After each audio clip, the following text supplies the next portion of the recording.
Welcome to the Insights Unlocked podcast. I'm Nathan Isaacs, Senior Manager for Content Production and User Testing. And joining us today as guest is UserTesting's Mike McDowell, a Senior Solutions Consultant. Sorry. Welcome to the show, Mike. I know you keep talking over me. Sorry, do you have to start over? Or No. Okay. That's not it. Hey, how's it going, Nathan? It really is amazing to be here on the other side of the mic, as it were, for this shorter episode. Mike, I always say Senior Solutions Consultant. What does that mean? What do you do at User Testing?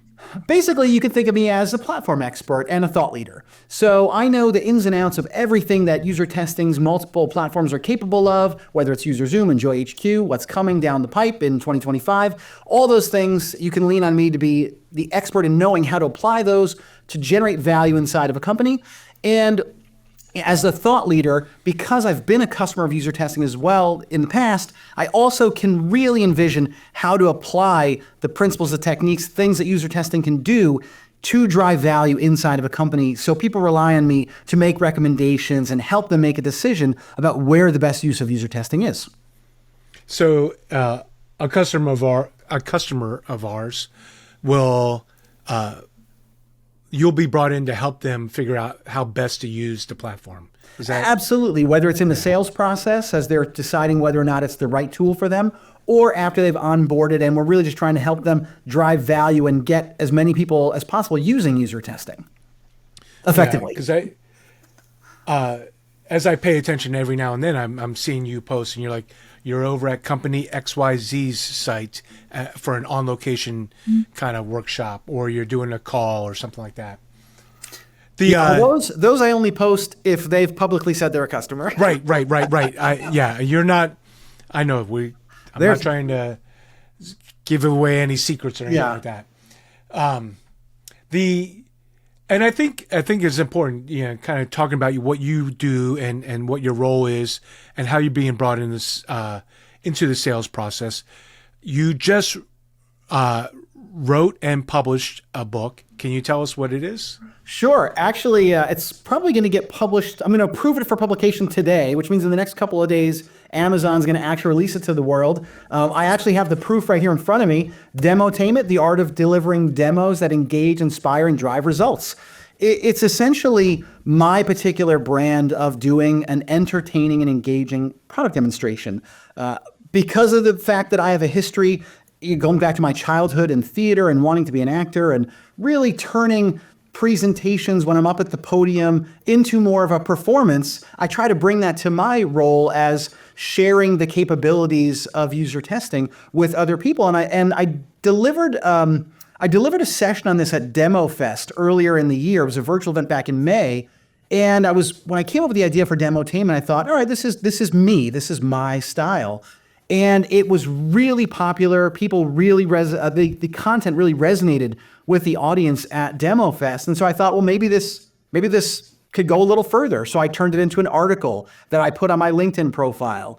And that got me thinking, and people have been encouraging me to write a little bit more. And so I thought, well, maybe I could turn this into something more and go a little bit deeper. And since I'd already done the presentation, I kind of had these 12 to 15 themes, which at the time were just a slide with an image from a movie on it, which has always been my style of presentations, because I don't really want people reading when I'm talking. I want them sort of, get an idea of what I'm going to talk about and then listen to me. And so I thought, okay, now I've got the themes. Now how can I turn that into a book that sort of carries that entertaining concept and content from the presentation and the article? And that's really where Demotainment was born and what gave me the idea to do it. Amazon makes it so easy to self-publish a book. It used to take years to do these things. I've probably been working on the book. Like I said, the article was, the presentation was back in May. I had to come up with the idea before that, where it was just germinating in my brain. And then maybe the last 4+ months or so, I've been really actively working on the book, getting it approved, getting someone to read it and say, yeah, you're not crazy. This is really a nice addition to sort of the pre-sales landscape in terms of not necessarily prescribing methodologies or specific techniques or strategies, but more about the style and the way to engage with an audience and to get them inspired by the presentation. So that I want to talk about two things, in a sense. Like, well, let's talk about the book, but also talk about the process of writing the book. I think that's also something everyone's always kind of interested in learning more about. Aside from both of those, I don't know how you write a book about bringing all the energy you have into anything. I mean, that's it, right? I may be able to read your book and still not have the same sort of style that you have. But let's get into the book specifically. So what is it? How does the book, what's the end result of the book? What's the end result of doing a Demotainment? Or what does it set it apart from how people are doing demos and that sort of thing now? Well, I don't want to say how, certainly there's probably other people doing very entertaining demos. I'm by no means think I'm a trailblazer here. It's more about articulating it. And if you can think about, I'm going to just keep on theme with the book. I'm going to do a little reference to a movie. So I'm sure you've seen Ferris Bueller's Day Off, right?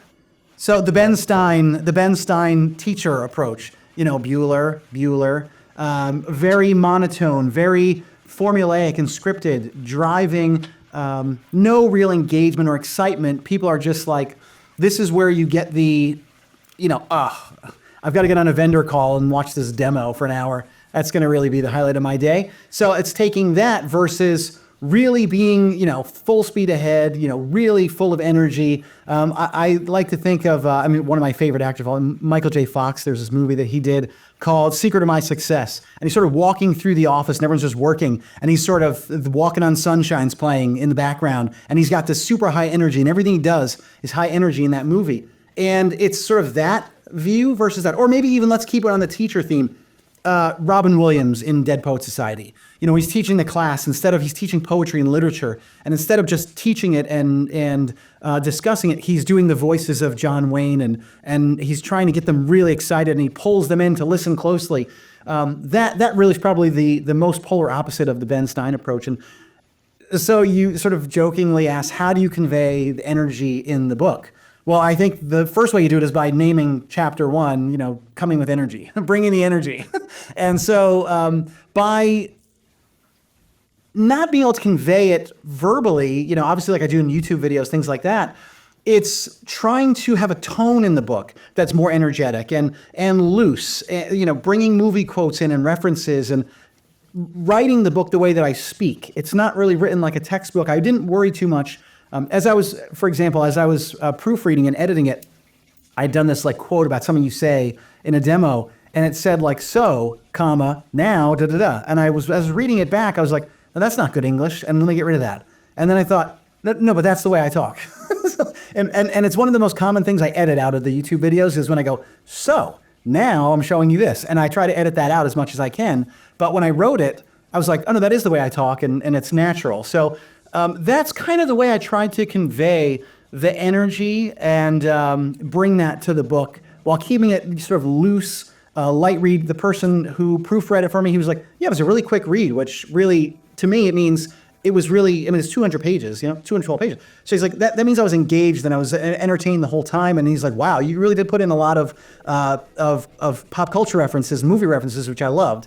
So that's kind of the way that I try to convey or take my energy and move it to the written word as opposed to just writing a textbook per se. If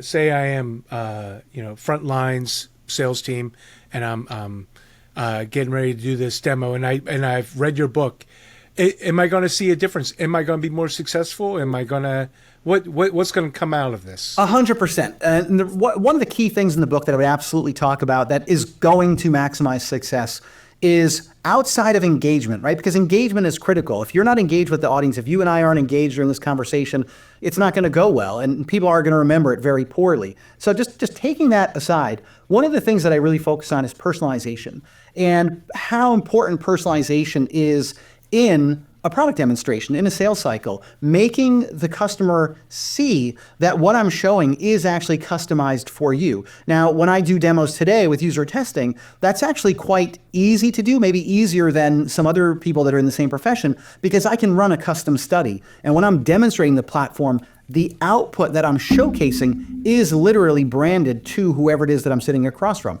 Now, not everybody does that. Not everybody's willing to work with me on giving me something to personalize, but that doesn't mean that the demonstration can't be personalized. And in the book, I give a lot of techniques in how you can personalize. Even if this is the first time you're talking to somebody, you can still do on the fly what we call discovery, asking questions about their role or what they're hoping to get out of the demonstration, and then really just tailoring on the fly to that. So absolutely, the success rate of your sales cycle should go up. I mean, obviously, I'm not going to quote a percentage. I don't have any empirical data based on people that have read the book and then gone and tried it. But from my perspective, I've been very successful at user testing, and I think I attribute that a lot, and my sales reps have attributed a lot to my style and the Demotainment style, which, I didn't always call it that. I do also want to just preface that this is by no means the only way to do product demonstrations. There's many successful methodologies, techniques, whatever works for you. If you're in pre-sales or an AE or someone else that does a demo or a presentation, whatever works for you, if it's working, great. This just works for me, and I have so much fun with it. And I just thought, why not put this out there and see if I can help some other people, or at least entertain them a little bit as they read one more pre-sales book that's trying not to be a carbon copy of all the rest. Well, I look forward to ordering my own copy and giving it a read. I think I could benefit, I bet, from it. And going to the process of writing the book. So you were at DemoFest, you gave this presentation, and then it led to an article. And then what made you, say, okay, let's take this one step further and let's start writing a book. Can you talk about you've decided to write a book, and then how you outlined like the work you needed to do to get it done? Well, and that's, again, where I was very fortunate that I'd already done the presentation and had a transcript of my presentation to work with. So I already had broken it down in terms of, I just thought of like slides from the presentation as chapters. And so it was a really great start point. And then because I had content, I'd already delivered a bunch of content for this. So I was able to take the transcript and use that for each of the segment areas, the chapters, and start there and say, okay, let's come up with a structure for this. Where am I lacking? Where did maybe I was too heavy in one area or others. I need to elaborate here. And then just coming up with a format. Once you establish the format, how it's going to be, there's going to be, and actually at the very end, I would say there's a thing at the beginning of every chapter, these director's notes. And that was something that was added very late in the process where it's like, oh, there may be a little bit missing. Let me just do this introductory thing. And it actually worked out really well. But once you have the outline, this was always about, I actually tried to write a book in the 90s. And it was writing it completely from scratch. It was all about what is the internet? And I started writing it, and I got about 40 pages into it, 40 physical pages. That's more pages in a book. And then I just kind of got to the point where I was like, I didn't feel like it was unique. What was I trying to offer? I was trying to just jump on the bandwagon. Oh, hey, the internet's new, and let's just try to put something out there. But at the same time, there was all these hurdles in terms of getting it published, finding someone who's actually wants to publish your book. Because of the fact that the hurdle is so low now to publishing a book, and that through my years as a solution consultant and success doing it, I really did feel that I had something unique to offer. And I think that's really probably the most difficult thing is what am I doing? Why am I writing this book? What am I trying to offer? And I was fortunate to have done the presentation and gotten that early feedback at DemoFest where I'd already mapped out almost like the skeleton of what I was going to do. That gave me the confidence to just start writing everything else and say, okay, I've done all this. And then as an example at the end, when I was looking at it and evaluating it and thinking all right, is there anything missing? Is there anything provocative maybe? The book is very, very even keel, but what could I add that might be provocative, that might get some negative feedback, from people? And that was kind of almost a fun chapter to write. And what I did was that chapter it's the final chapter in the book, and it's called the Demo-tainment Challenge, Conquering the Last Minute Demo. And a lot of times if you look on LinkedIn and you look for people in pre-sales world, one of the most common things that people hate is getting asked to do a demo where they have no information, just can you show up and do this demo, and you don't know who it is. And so when it comes to things like personalization and engagement, how do you manage to succeed doing that if you don't know anything about what you're doing? And so I tried to offer some techniques to turn that obstacle into like an opportunity and really win with a last minute demo, even though you might have had a lack of preparation. And there's a couple of key elements from the book that are now drawn into practice in that chapter. So it was a lot of, writing and then reviewing and looking at it and having someone look at it and say, what am I missing? Where could I bolster something up? And then really just, like I said, taking the plunge and letting someone else read it my heart was racing when I did that. And I added the new chapter after that because I thought, oh my gosh, I'm not good enough. How could I have let someone else look at this? And fortunately, they were happy with it. Were you keeping a schedule as far as like, I'm going to write for an hour a day or nothing like that? No. Fortunately, I mean, I think you know this about me, Nathan, is that I don't really sleep as much as the average person. So sometimes I'll just be up writing until 2 a.m. and just like I'll make myself go to, I should probably go to bed now. And, it's just a matter of having that time in the evenings and even on the weekends, just going, I'm going to just bang out a bunch of stuff here and write for a while. I never really understood how authors could do this. Like, how can you sit down and write like this? But I really love the content and I love what I do. And I think that helped a lot. I wasn't trying to manufacture something, like looking for a problem to solve, as they say, or trying to jump on the bandwagon of some kind of content. Like you'll see, like there'll be some buzzword and all of a sudden there'll be 4 books about it and people just knocked it out. I don't know how they do that.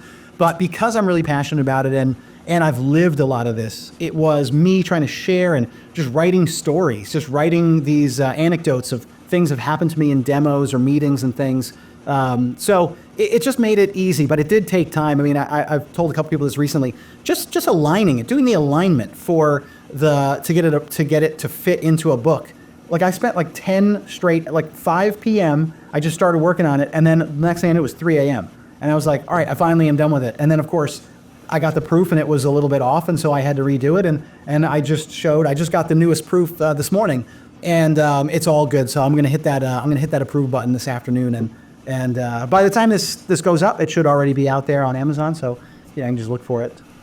Well, and why don't we wrap up and you can tell us, but before you do, I did have one question. Sure, please. Like, did it change how you think about, like sitting down and thinking about your structure and all this kind of stuff? Have you evolved or learned something about what is Demotainment? I would say the thing that I've learned the most about the book is some things that even I could be doing a little bit better. Things that these are my techniques, but I look at where maybe I didn't use them as much as I should have, and maybe I didn't engage as much. Sometimes you get in a situation where you're going and then you forget to stop and ask questions and to talk about what you're showing them and get their feedback. So I would say I've evolved more as a professional and an author and the ability to share information. For myself, it just made me reflect more on the way that I execute and where I may have taken a shortcut here or there at certain times, being like, no, this like you're telling other people to do it, you got to do it too. And so I definitely think for reflection, I definitely am looking forward to 2025 with renewed vigor and the desire to really put even more of this into practice than perhaps I had been. So I would say yes to an extent. It's changed me. And we kind of always wrap up, and I want to do the same with you. Is I appreciate all your time today, but if I want to learn more about you and your thought leadership and how I can get a copy of the book, what should I do? Definitely the best place to go is find me on LinkedIn. I'm going to be, just search for Mike McDowell on LinkedIn. I should come up pretty easily. Mike McDowell, UserTesting, something like that. Be the easiest way to find me. I have my YouTube channel at Mike Drop Videos, MikeDrop Videos, all one word.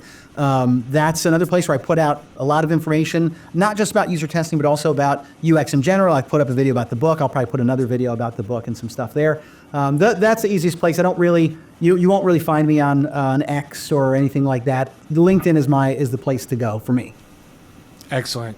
Mike, I appreciate your time today. Thank you very much. This was amazing. It was so fun and interesting to be a guest on the podcast as well.